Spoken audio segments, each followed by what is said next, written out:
China is still shipping massive amounts of fentanyl into the US, and overdose deaths and just drug use is still going through the roof. It has not gone anywhere, ladies and gentlemen. And in fact, I can't even recall the last time Trump spoke about opioids. Remember when he came in office, he was going to get rid of opioid addiction. I remember it because I did a story on it. And here we are 4 years later, and opioids and fentanyl use is stronger than ever in the US. So I have a story that came out on NPR. We are shipping to the US inside China's online synthetic drug networks.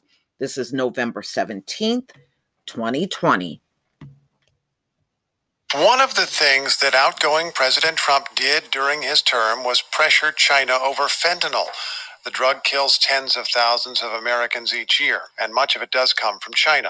So more than a year ago, China banned all types of fentanyl-related compounds. Now we have learned that its sellers have adapted. They are selling the individual chemicals that can be used to make the drug, and they are selling those ingredients more or less openly online. Our Beijing correspondent Emily Fang looked into this with help from data collected by the Center for Advanced Defense Studies. Analyst Michael Lohmoller worked to gather that data. We spoke with both of them. What exactly did China do in May of 2019? They decided to ban any synthetic opioids that resembled fentanyl, which was a big departure from what they did before of banning only specific compounds at a time.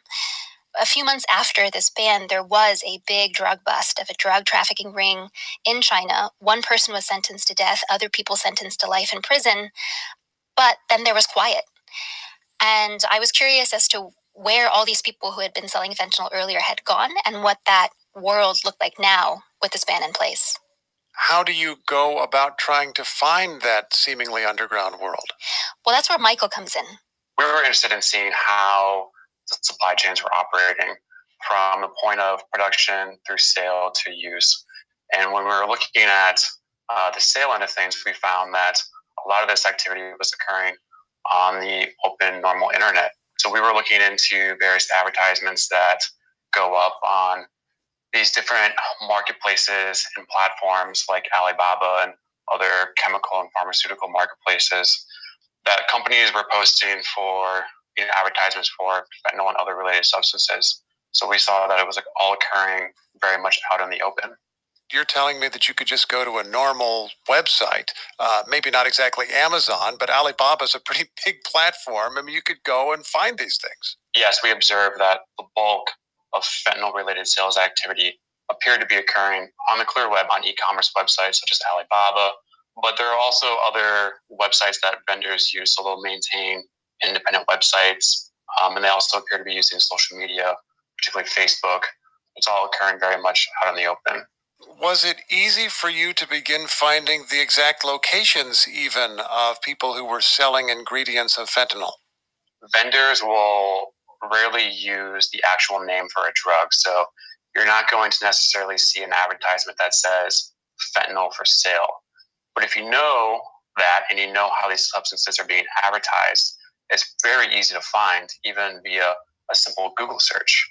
And many of these company names that are listed alongside these advertisements are real companies. You can look them up in the Chinese registry and find identifying information for them, including addresses.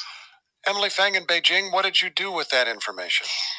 Because Michael had found all of these vendors with addresses, I then went to see whether these people really existed in the places they said they were. And we found that many of them, in fact, were operating in clear daylight. Many of them had offices to do sales in the middle of quite large cities, in apartment buildings, in shopping malls, in cubicled office buildings. And it speaks to how difficult it is to stop fentanyl. I mean, these are compounds that are cheap to make. You can ship thousands of doses at a time, undetected sometimes. And because of the internet, these people can directly reach clients in the US and Mexico and Europe from an apartment building in industrial China. Would you describe your visit to one of these places? One of the main vendors that I visited calls himself Benjamin Chen Online, and he was one of the more active vendors that C4ADS and NPR were able to identify. I was able to find him in remote Ningxia region, which is in China's northwest. And during the day, he worked as a salesperson selling legitimate products used in the steelmaking process out there. But in addition to his regular job, he was also selling fentanyl precursors, so the type of chemical ingredients used to make fentanyl, as well as other synthetic drugs. When I met Chen in his employer's office, he was very nervous. He ushered me into a conference room so his colleagues couldn't hear our conversation. And when I confronted him as a person who was secretly dealing deadly synthetic drugs on the internet, he denied everything. He said he himself was not involved in any of this. However, headshots of him linked to fentanyl precursor advertisements do match the man that I met.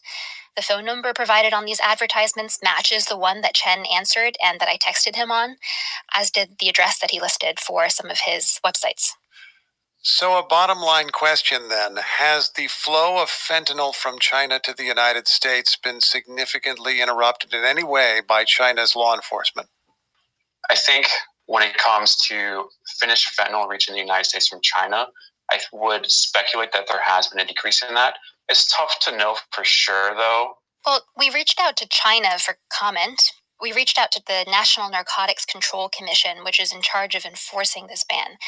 They said that they had not seen any illegal sales of fentanyl-class chemicals online within Chinese borders since the ban.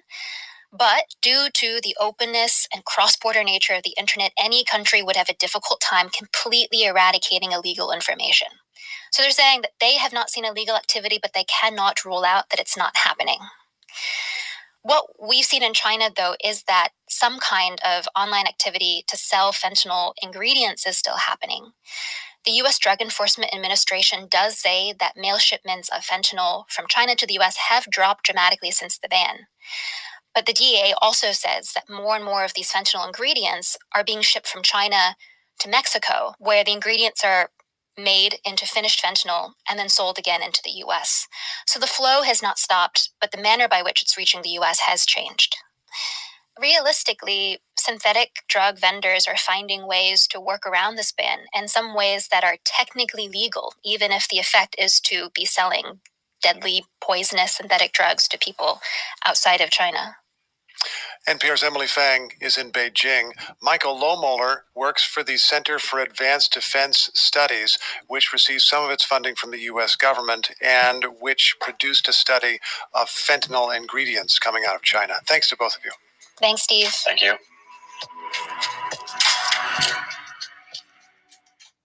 So, ladies and gentlemen, this just proves that these folks that are selling the fentanyl, they know how to stay 10 steps ahead of any regulation that's in place in the US. And I'm not surprised about that. They're going to always find a way. China is never going to stop making these drugs and shipping them all around the world. They're making way too much money. They got clients in multiple countries around the world buying all of these illegal drugs. So China may do a little something, but they're not going to completely cut this off. It's generating too much money. And what happened to Trump's opioid commission? When was the last time we heard anything about them? 2018? I mean, he just completely took this off of the radar altogether. And if you notice, during the election season, this didn't even come up. Opioids never came up. Fentanyl didn't come up. Nothing as far as drug addiction is concerned came up the entire time for either party, Democrats or Republicans. Nobody's even touching this subject. You know why? Because they don't care. They don't care. And Trump lost and he's trying to fight in states that he's just losing in. So he's not thinking about this. And I really doubt if it's going to be a main focal point, even when Biden and Harris get in office. This is why Oregon made all of these hard drugs legal, because you're really fighting something you are never going to defeat, especially the way America is fighting it. It's a public health issue. Oh, it wouldn't, it wouldn't be worth the while and putting these people in jail. No, because they don't want to mass incarcerate their own people. But they have no problem mass incarcerating the Black community during the crack epidemic. That was perfectly fine. But now that we're in the day and age of opioids, fentanyl, and heroin and meth, oh no, we can't do that now. But y'all, please tell me what you think. Please leave your comment and subscribe. Don't forget to hit on the notification bell, and I'll see you on the next video. Peace, family.